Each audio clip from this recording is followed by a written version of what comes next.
నమస్కారం. ఇది సంగతికి స్వాగతం. భారత రక్షణ రంగంలో కీలక పరిణామం. దేశ తీరాలను శత్రు దుర్భేద్యం చేసేందుకు భారత నౌకాదళం అమ్ముల పొదిలో అణు జలాంతర్గామి చేరింది. రష్యాకు చెందిన SSN శ్రేణి న్యూక్లియర్ సబ్మరైన్ నెర్పా తూర్పు నౌకాదళంలో ప్రవేశించింది. మన దేశంలో INS చక్రగా వ్యవహరిస్తున్న ఈ అణు జలాంతర్గామిని రక్షణ మంత్రి AK యాంటనీ విశాఖలో జలప్రవేశం చేయించారు. దీని ద్వారా భారత్ భూ, వాయు, జల మార్గాల్లో అణుపాటవం కలిగిన 6వ దేశంగా అవతరించింది.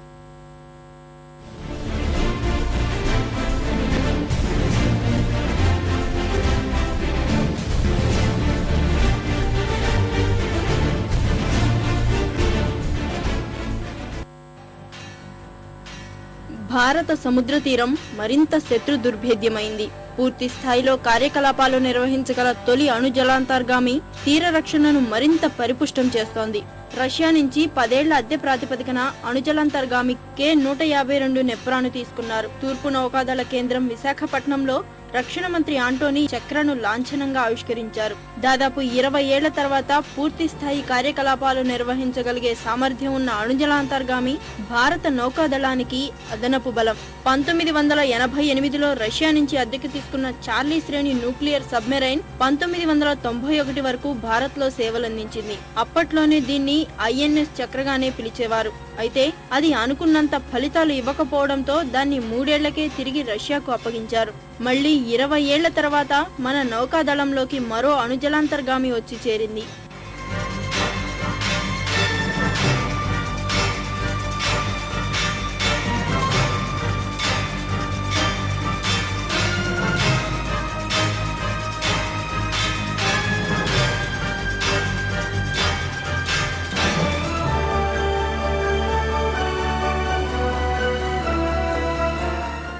ఈ అణుజలాంతర్గామి కోసం భారత్ 2004లో రష్యాతో ఒప్పందం కుదుర్చుకుంది. 10,000 కోట్ల రూపాయల రక్షణ ఒప్పందం ప్రకారం భారత్ కు రష్యా 2 అణుజలాంతర్గాములను అందించనుంది. దీని ఒప్పందం విలువ 3,500 కోట్లు. అకులా 2 శ్రేణికి చెందిన ఈ అధునాతన జలాంతర్గామిలో అత్యాధునిక రక్షణ వ్యవస్థలున్నాయి. 12,000 టన్నుల బరువుండే ఈ జలాంతర్గామి 500 మీటర్ల దిగువన నీటిలో ప్రయాణించగలుగుతోంది. సగటున 30 నాటికల్ మైళ్ల వేగంతో ప్రయాణించే ఈ జలాంతర్గామి దాదాపు 100 రోజుల పాటు బయటికి రాకుండా నీటిలోనే ఉండగలిగే సామర్థ్యం ఉంది. సాధారణ జలాంతర్గాములు ప్రాణవాయువు కోసం ప్రతి 2-3 రోజులకోసారి ఉపరితలం పైకి వచ్చి మళ్లీ లోపలికి వెళ్లాల్సి ఉంటుంది. దీనికి ఖండాంతర క్షిపణులు లేకపోయినా 300 కిలోమీటర్ల దూరంలో లక్ష్యాలను ఛేదించగలిగే అధునాతన క్లబ్ ఎస్లాండ్ క్రూయిజ్ మిసైళ్లు P-700 గ్రెయిన్లు ఉన్నాయి. We have more than 7,500 kilometers of coastline.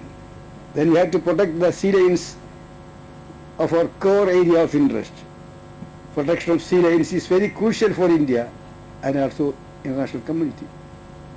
Unhindered movement for the troops is essential for every nation. So Indian Navy will have to be strengthened. We will further strengthen it. జల, వాయు, భూతలాలలో అణుపాటవాన్ని ప్రదర్శించగల సత్తాను భారత్ సంపాదించింది. ఇప్పటి వరకు America, Russia, China, UK, France మాత్రమే త్రివిధ దళాల నుంచి అణ్వాయుధాలను ప్రయోగించగలిగే సామర్థ్యం కలిగి ఉన్నాయి. INS చక్ర భారత్ కు కూడా ఆ హోదాను కట్టబెట్టింది. అయితే ఈ జలాంతర్గామి సామర్థ్యంపై కొన్ని సందేహాలున్నాయి. దీని నిర్మాణానికే దాదాపు 15 ఏళ్లు పట్టింది. 1993లో రష్యా ఈ ప్రాజెక్టును ప్రారంభించినప్పటి నుంచి అన్ని అవాంతరాలే. రష్యాలోని వ్లాడివోస్టోక్ పోర్టులో అముర్ గ్రూప్ దీని నిర్మాణం చేపట్టింది. నిధుల కొరతతో చాలా కాలం పక్కన పెట్టారు.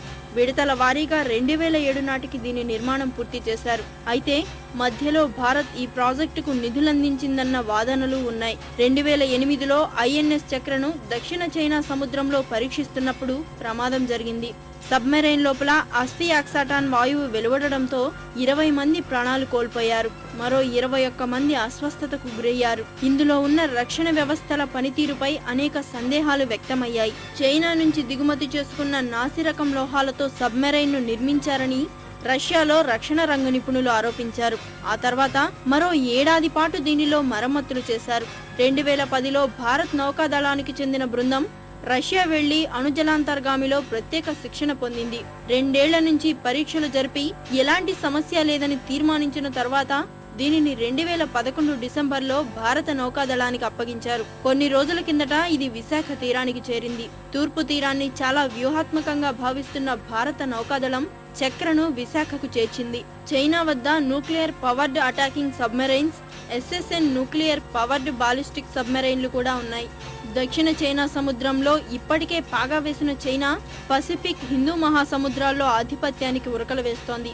తూర్పు తీరంపై బలాబలాలను సమం చేయాలంటే అణుజలాంతర్గాములను తూర్పు తీరంలోనే మోహరించడం ఉత్తమమని రక్షణ శాఖ యోచన. అందుకే పూర్తి స్వదేశీ పరిజ్ఞానంతో రూపొందించిన మొట్టమొదటి అణుజలాంతర్గామి INS అరిహంత్ను సైతం విశాఖలోనే మోహరించింది. INS చక్ర ఆ బాధ్యతను నెరవేర్చగలుగుతుందని నేవీ ప్రగాఢంగా నమ్ముతోంది.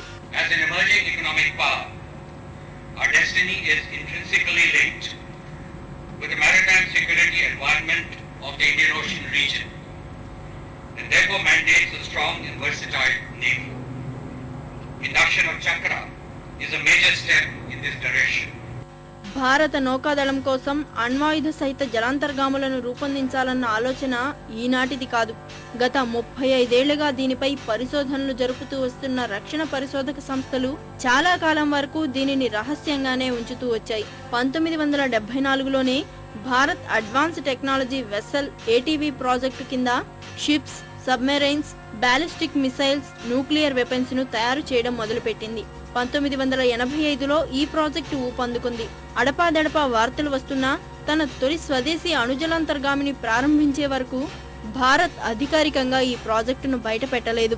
2009 జూలై 26న ప్రధాని మన్మోహన్ సింగ్ మన తొలి అణుజలాంతర్గామి INS అరిహంత్ను విశాఖలో ప్రారంభించారు. 2009లోనే అణుజలాంతర్గామిని ప్రారంభించినా ఇందులో చిన్న చిన్న లోపాలు తలెత్తాయి.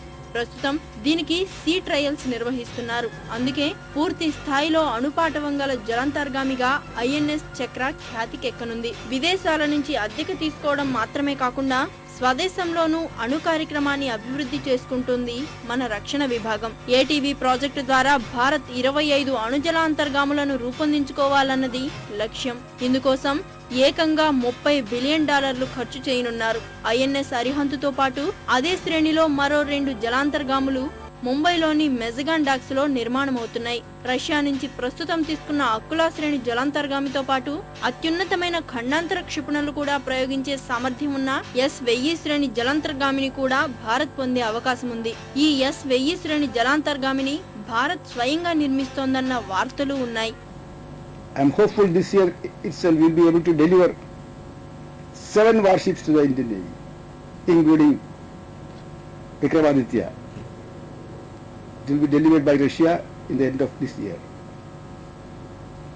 And 15 FIC for the Indian Navy. Coming years 80 FIC. Navy Chief just now told me that coming next 5 years, Navy will be getting every year 5 more warships. సముద్ర తలంపై భారత్ అణుపాటవం కేవలం జలాంతర్గాములకు మాత్రమే పరిమితం కాదు. ప్రస్తుతం భారత నావికాదళంలో ఉన్న శివాలిక్, తల్వార్ శ్రేణి యుద్ధ నౌకలు అణువార్ హెడ్లను ప్రయోగించగలిగే సామర్థ్యం ఉన్నవే. క్లబ్ S శ్రేణికి చెందిన క్రూయిజ్ మిసైళ్లతో పాటు భారత్ రష్యాతో కలిసి అభివృద్ధి చేసిన బ్రహ్మోస్ సూపర్ సోనిక్ మిసైళ్లను ఇవి ప్రయోగించగలవు. ఇక భారత్ క్షిపణి అభివృద్ధి కార్యక్రమం కింద త్రివిధ దళాల నుంచి ప్రయోగించగలిగే సామర్థ్యంతో ఖండాంతర క్షిపణులను తయారు చేస్తున్నారు. అగ్ని శ్రేణిలోని అణుక్షిపణులు ఇప్పటికే 3500 కిలోమీటర్ల లక్ష్యాన్ని ఛేదిస్తున్నాయి. త్వరలోనే ఇందులో సబ్మెరైన్ వెర్షన్ అగ్ని 3SL కూడా రానుంది. ఈ ఏడాది అందుబాటులోకి రానున్న నిర్భయ్ శ్రేణి సబ్సోనిక్ మిసైళ్లు 3 విధాలుగా ప్రయోగించే వీలుంది. భారత్ అధికారికంగా ప్రకటించకపోయినా మన దేశం వద్ద సుమారు 80 అణ్వాయుధాలు ఉన్నట్లుగా అంచనా. భూతలంపై అగ్ని, పృథ్వీ ఉండగా సముద్ర మార్గంపై అగ్నితో పాటు నిర్భయ్, బ్రహ్మోస్ వంటివి బాధ్యత నిర్వహిస్తున్నాయి.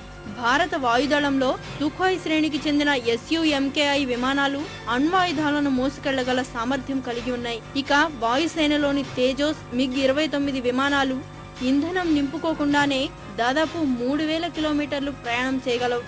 అంటే అగ్ని వంటి క్షిపణులను ప్రయోగించాల్సిన అవసరం లేకుండానే ఇవి నేరుగా లక్ష్యాలను ఛేదించగలవు. త్రివిధ దళాల్లోనూ అణు సామర్థ్యం ఉంది కాబట్టి భారత్ పూర్తిగా అగ్రరాజ్యాల సరసన చేరినట్లేనా అంటే చాలా సందేహాలు వస్తుంటాయి.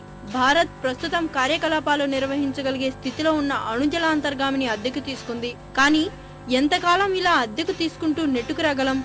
భారత్ స్వయంగా అభివృద్ధి చేసుకున్న అణుజలాంతర్గామి అరిహంత్ పూర్తిగా కార్యక్షేత్రంలోకి రాలేదు. అరిహంత్ను ప్రవేశపెట్టడం ద్వారా భారత్ తాను కూడా అణుజలాంతర్గామిని తయారు చేయగలనని ప్రపంచానికి చాటింది. కానీ పూర్తి స్థాయిలో అది పనిచేయకపోవడం మనకు కాస్త ఎదురు దెబ్బే.